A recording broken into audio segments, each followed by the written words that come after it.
जय भोलेनाथ, हरि ओम। जय माँ दुर्गा। कैसे हो मेरे प्यारे दोस्तों, भाइयों, माताओं, बहनों, आप सबको को मेरा नमस्कार। तो दोस्तों, आज जाएंगे अजा एकादशी की क्या महत्व है, क्यों करना चाहिए ये व्रत, अजा एकादशी की कथा और अजा एकादशी के दिन तुलसी की मिट्टी से कुछ उपाय। तो दोस्तों, वीडियो में आगे बढ़ने से पहले आप कमेंट में जय श्री राम, हर हर महादेव, हरि ओम जरूर लिखे। चलिए आगे बढ़ते हैं। आजा एकादशी 2023 कब है? भाद्रपद माह के कृष्ण पक्ष की एकादशी को अजा एकादशी कहते हैं। अजा एकादशी व्रत से अश्वमेध यज्ञ के फल की प्राप्ति होती है। जानते हैं इस साल 2023 में अजा एकादशी की डेट, मुहूर्त। आजा एकादशी 2023 पुराणों के अनुसार एकादशी व्रत के समान संसार में दूसरा कोई व्रत नहीं है।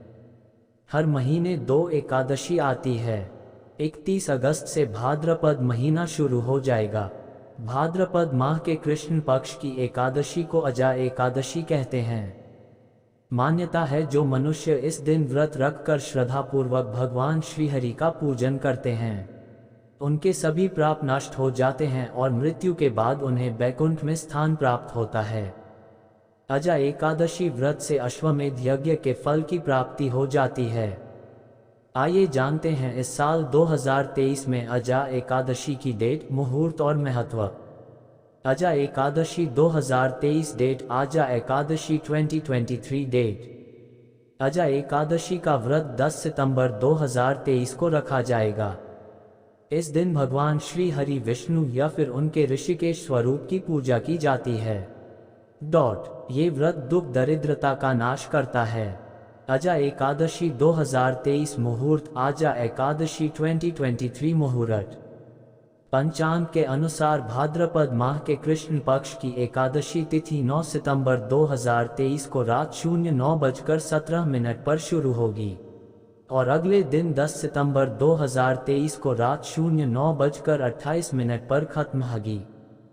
पूजा मुहूर्त सुबह 7:37, सुबह 10:44।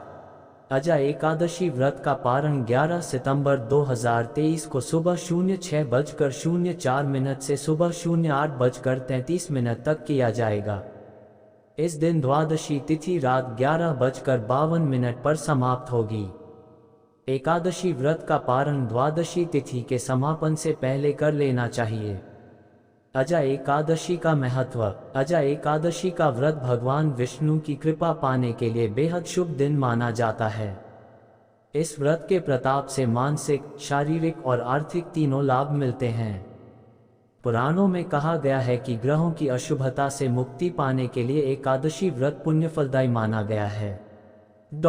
इस दिन स्थान, दान और तप से हर समस्या का निवारण होता है।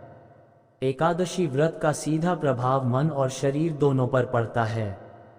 कथा। कुतिपुत्र युधिष्ठिर कहने लगे कि हे भगवान, भाद्रपद कृष्ण एकादशी का क्या नाम है? व्रत करने की विधि तथा इसका महात्म्य कृपा करके कहिए। मधुसूदन कहने लगे कि इस एकादशी का नाम अजा है। ये सब प्रकार के समस्त पापों का नाश करने वाली है। जो मनुष्य इस दिन भगवान ऋषिकेश की पूजा करता है उसको वैकुंठ की प्राप्ति अवश्य होती है। अब आप इसकी कथा सुनिए।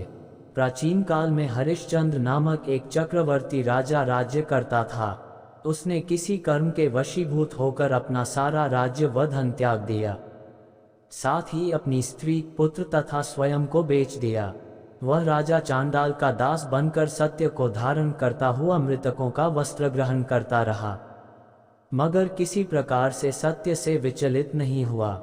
कई बार राजा चिंता के समुद्र में डूबकर अपने मन में विचार करने लगता कि मैं कहाँ जाऊं, क्या करूं जिससे मेरा उद्धार हो। इस प्रकार राजा को कई वर्ष बीत गए। एक दिन राजा इसी चिंता में बैठा हुआ था कि गौतम ऋषि आ गए। राजा ने उन्हें देखकर प्रणाम किया और अपनी सारी दुख भरी कहानी कह सुनाई।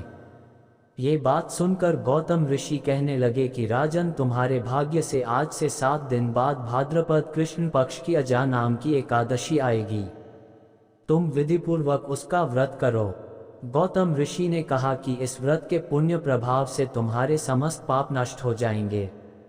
इस प्रकार राजा से कहकर गौतम ऋषि उसी समय अंतर्ध्यान हो गए। राजा ने उनके कथनानुसार एकादशी आने पर विधिपूर्वक व्रत व जागरण किया। उस व्रत के प्रभाव से राजा के समस्त पाप नष्ट हो गए। स्वर्ग से बाजे बजने लगे और पुष्पों की वर्षा होने लगी। उसने अपने मृतक पुत्र को जीवित और अपनी स्त्री को वस्त्र तथा आभूषणों से युक्त देखा। व्रत के प्रभाव से राजा को पुनः राज्य मिल गया। अंत में वह अपने परिवार सहित स्वर्ग को गया। साथ में तुलसी की मिट्टी का तिलक लगाना चाहिए। इससे सुख समृद्धि के साथ बुद्धि का विकास होता है और सभी पापों से मुक्ति मिलती है। तुलसी को घर में उत्तर या पूर्व दिशा में लगाना चाहिए। इससे माँ लक्ष्मी का आगमन होता है और आर्थिक संकट दूर होती है।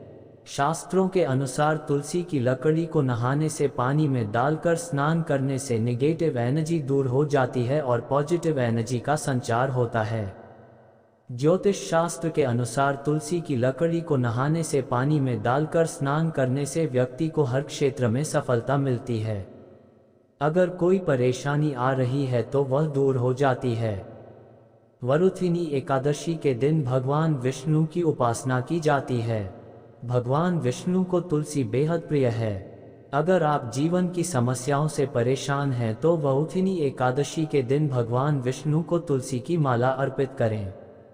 भगवान विष्णु को तुलसी की माला अर्पित करने से वो शीघ्र प्रसन्न होते हैं और मुश्किलों से मुक्ति दिलाते हैं।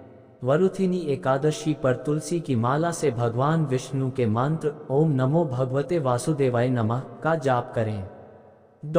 इस मंत्र के जाप से दुर्भाग्य सौभाग्य में बदल जाता है। अगर आप किसी तरह की आर्थिक समस्या से परेशान हैं, वरुथिनी एकादशी के दिन विष्णु जी को तुलसी के पत्ते चढ़ाएं।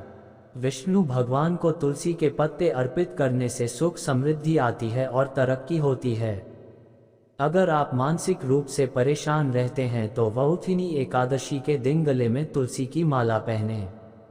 इससे आपका मन शांत रहेगा और काम करने की एकाग्रता बढ़ेगी।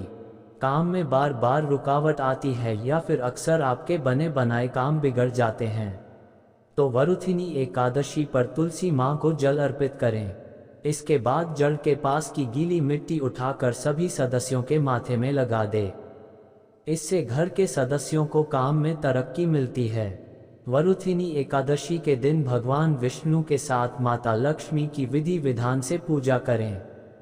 इससे घर की आर्थिक स्थिति में सुधार होता है। तो मेरे प्यारे दोस्तों, कैसी लगी आपको ये वीडियो अच्छी लगी तो वीडियो को लाइक जरूर करना और चैनल को सब्सक्राइब करना मत भूलना। जय श्री राम।